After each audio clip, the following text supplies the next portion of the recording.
Investigators now say they have recovered the event recorder from that commuter train that crashed yesterday morning, killing one person, injuring more than 100 others. The news comes as we learn more about the woman who died. Investigators say that 34-year-old Fabiola DeCrone was killed by crash debris while she was standing on the platform. Meanwhile, authorities still trying to figure out what caused the crash. Investigators say the train's engineer, Thomas Gallagher, is cooperating with authorities after being released from the hospital. Witnesses describing what they saw. One of the officers said, did anyone see the engineer? And I was standing there, and I looked around. We started looking around, and somebody said no. So I think one of the Jersey Transit employees, might have been the manager, walked over and looked up in the cab. And I walked over with him, but I was a little farther away, and I looked up. You can see his shirt. He was slouched over in the cab with the engine.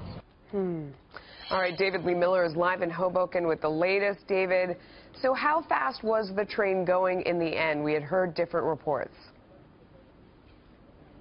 A few moments ago, Melissa, I talked with the vice chairwoman for the NTSB. The bottom line is they do not know at this hour just how fast this train was going.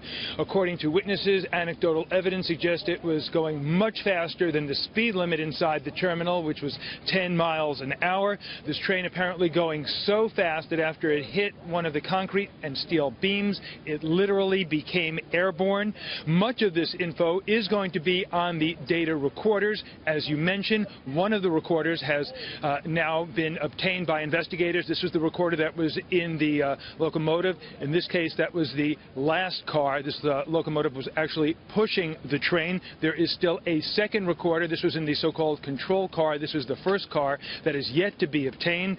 The investigators say that there has been a partial ceiling collapse at the terminal, along with other structural damage, making it extremely difficult to get physical evidence. Listen.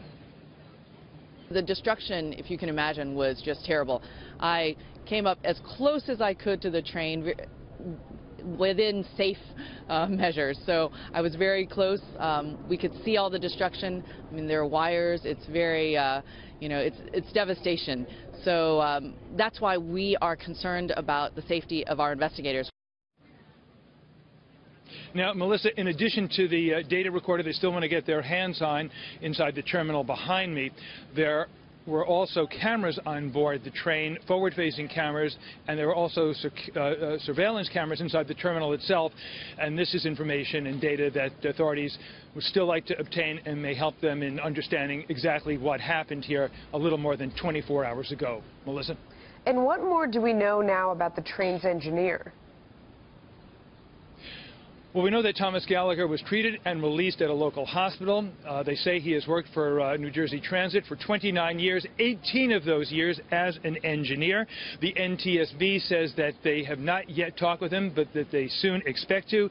And in addition to interviewing him, they expect to also do medical tests, getting blood and urine samples. The same procedure will also be followed for 3 other staff members who were on board this train. Bottom line here, Melissa, no quick answers. NTSB says the investigation could take about a year. Back to you. Wow. David Lee Miller, thank you for that.